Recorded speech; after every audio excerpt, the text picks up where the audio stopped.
Everyone has a different reaction to that sculpture.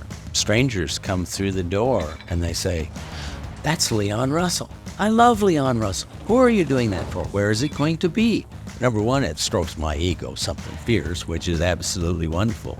It's just amazing in a small town of Perry, Oklahoma, that there are that many Leon fans here.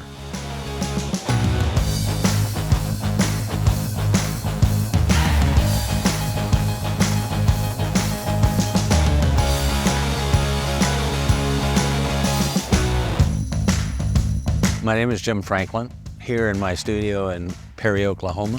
One of the reasons why I became interested in becoming a bronze sculptor was I fell in love with the process. The lost wax bronze process is a very detailed process to take it from this stage, which is the clay, and turn it into a bronze statue. We were working on the renovation of the church studio. We really wanted to create an experience when people, walk up to our front doors. And we thought about other things. I've looked at other artists that had busts or other types of exhibits, but to have this bronze, it really shows how we feel about Leon Russell. It really is timeless and it lasts forever. It will last for thousands of years. There's a piece that was sculpted in ancient Greece and is 3,000 years old. They drug it up out of the Mediterranean, and it's just as good as it was when it went into this saltwater bath.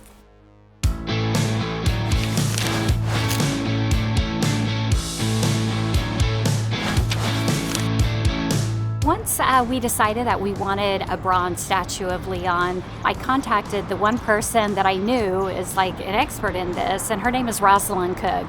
She created the statue that's in front of the historic Carr-Weldon Mansion that's in the same neighborhood that Leon lived in the 70s, which is called Maple Ridge. She said, "I would really love to do this. However, I've retired and I've sold all of my equipment, but I would like to tell you about someone that I worked with and mentored some, and his name is Jim Franklin from Perry, Oklahoma." And instantly, I got super excited. Back in the 70s, there's an artist that surrounded himself around Leon named Jim Franklin. Even though it wasn't the same Jim Franklin in Leon's life, I thought it was sort of a sign. When I went to his shop, it was just so apparent that Jim took his craft very seriously. His work is featured all over our state and outside of our state, but just how careful, the due diligence that he does to make sure he gets everything just right. He wanted something that would please Leon's close friends and family, that they would say, "Hey, that looks like Leon Russell." To me, it is very important for those who knew and loved the man to approve of the project, but also to approve of my work. I do not want to put something out that doesn't look like Leon. It was really important to have Leon Russell circa 1972 to 1976 because that's the period of significance of the church studio. It was in the spring of 72 that Leon Russell bought this beautiful church and turned it into a recording studio. And that's really what qualified the church to be on the National Register of Historic Places. We looked at hundreds of photos and, of course, all of the hundreds of interviews about Leon and how people perceived his image because Leon Russell is so iconic. It's like, how do you do this in bronze? I've seen many statues that are blank. They aren't really telling any kind of story. I have to tell a story of who that person was, along with the physical part of how big is his nose, how large are his lips, etc. A maquette is French for model. I first create a maquette or a small version. The customer then approves that as far as it stands, what it looks like, the feeling that it gives. I love the way Leon is standing. It's very casual, and he has, one leg kind of bumped out. People visiting the church, they love to emulate that stance, and they'll stand right next to him looking just like that. Leon's stance is one of relaxed confidence and a person who is also a deep thinker. I have spent quite a bit of time getting the lips just right. His eyes are large and are beautiful. Leon had very distinct features. His mustache and his beard and his long hair. Casual jeans, you have his Wrangler jacket that he wore on tour in 1972. Those two items alone with that stance is just so Leon. One of my favorite parts of the statue is the cross, because this was Grace Methodist Episcopal Church, which was a Christian church. And I think Leon was very attracted to this property to be in his recording studio because of its history as a church. So it's very fitting that he's wearing a cross in front of a Christian church in front of his studio. And then, even though Leon was transitioning from the iconic top hat to cowboy hats, the top hat was most fitting in this case. The hat I find very interesting. That was his look, that was what he wanted, and that's what he did. One of the things that we're trying to do is to show him in his snakeskin boots. He and his business partner, Denny Cordell, both had a pair of these snakeskin boots. I was really surprised that Jim wanted to use real snakeskin. I thought that was so cool, and come to find out, he's never done anything like that. And the foundry, they've never done anything like that. The process won't do the color, but it will do the hard part.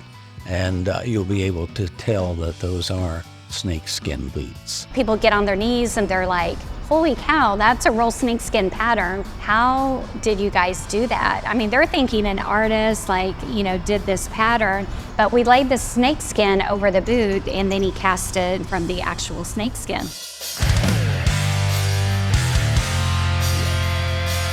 When we were talking about who's going to cast the statue, Jim said, well, I love using the Crucible in Norman, Oklahoma.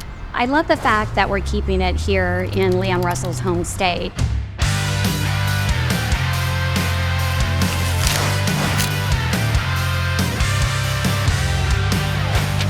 Bronze does something to a piece. The metal itself, it's a beautiful metal.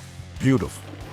You can see by all the colors. I mean, it's just so many things you can do with bronze. Very versatile. Every sculpture's like a fingerprint.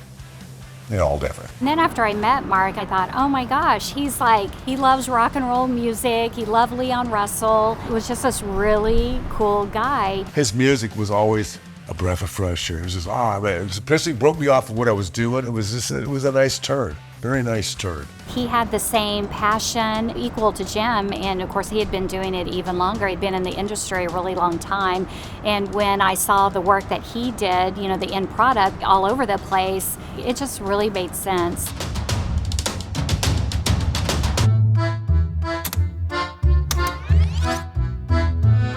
The lost wax bronze process is a very difficult, time-consuming process. I was really worried about that process because the maquette looked so good, but then when you get to the bigger version, it's like things start changing. Mark didn't hold back. He said, I think maybe we need to tweak this a little bit more. The challenge Jim ran into was, it's a portrait. Some are easy, and some are forever. And I'm talking about the great sculptors too.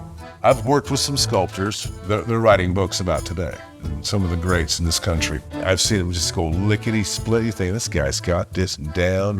And he'll run into a bus that will just, can't get this face right. I remember sending pictures to close family and friends of Leon, and in particular, his lips were not right. Everyone's like, Leon has, little Cupid bow lips, and they look like this. It's like a painter.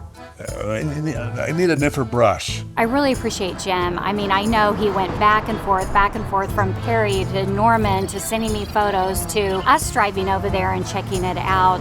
We worked, 3 years on this. It's art. It's very difficult, especially when they're not so long gone and so iconic. You go by old black and maybe tomato. It's kind of tough, but Leon's in a billion images of that man. He needs to look right from each side, and even the back side of him.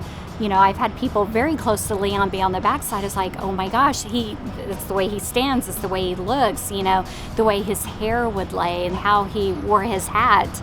It was totally worth it to wait, take our time, let everyone kind of weigh in and see how it was looking. There's wisdom in crowds. Everyone's got to be on board, and it's hard. It's the nature of the beast. When the original clay is delivered, they cut it into pieces. So they will cut a leg off. They will cut his head off. Around each piece, then, they make this flexible rubber silicone mold. They look at a piece and be like, well, where's the easiest place to shim it and make it into two pieces? That's why you don't go through faces, like the noses, stuff like that. It's always like top or the side. You gotta make it easier for them to clean it up. Into that mold, they then cast the wax.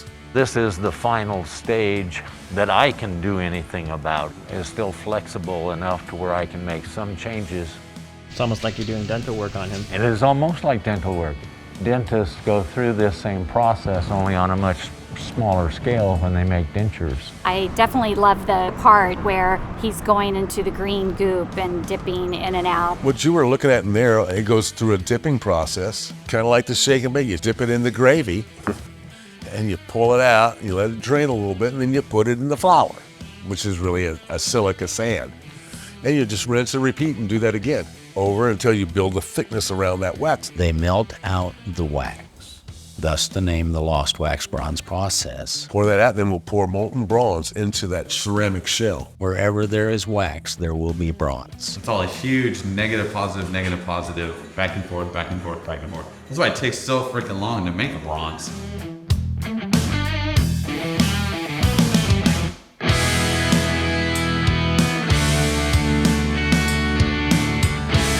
Once we get into the patina, you will see another phase of, wow, it'll be that good. Patina is another French word for color. They will use different chemicals to color the bronze. We turn it dark and then we start scrubbing it back and contrasting different areas of his face, his beard, his top hat, his vest, his flesh versus his clothing, down to the snakeskin boots and all those kind of cool things.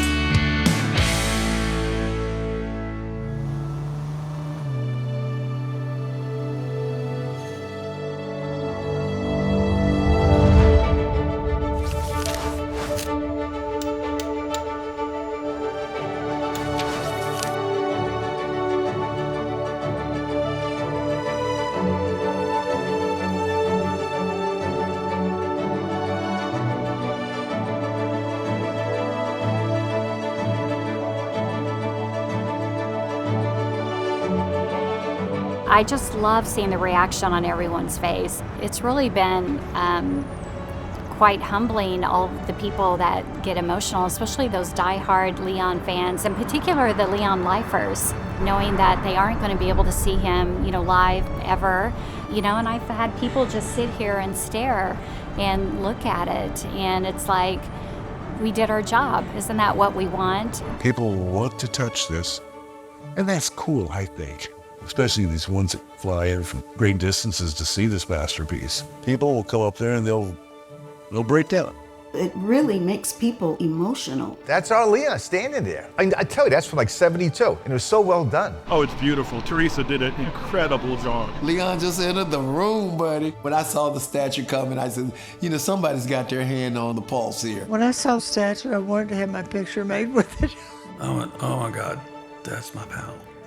That's my mentor. I always thought, man, there ought to be a bronze statue of Leon Russell somewhere in the city. Bringing Leon's spirit back and having it alive here for people to visit. The sensors are up. They're getting the vibe. Whatever we do here is going to be incredible. I already know that. I feel completely at home here, even though I've only just arrived. This has been everything Claudia said it was, and I'm just so appreciative of your efforts to make sure this isn't something that just blows away in the wind. It brings it like what Elton was trying to do with Leon when Elton made that record with him. It was like, people have forgotten about this guy. He's my hero.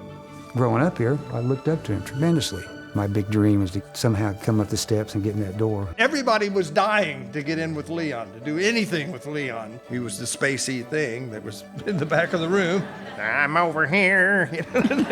Okay. And he was just really kind and really generous. He wanted to help his fellow Tulsans and fellow Oklahomans to get a leg up on their career, such as what he did for me. This is going to keep his memory alive. You're keeping the fire burning here and letting people mourn Leon. No matter if you're in 1972 or you're in 2022 and beyond, you can learn by someone like Leon Russell and get inspired, and this iconic art piece really sets the tone for really what the church was all about and how we are using it currently. For those folks who are coming after Leon, we have now a working studio to put a history behind the man and show the man's past and his future.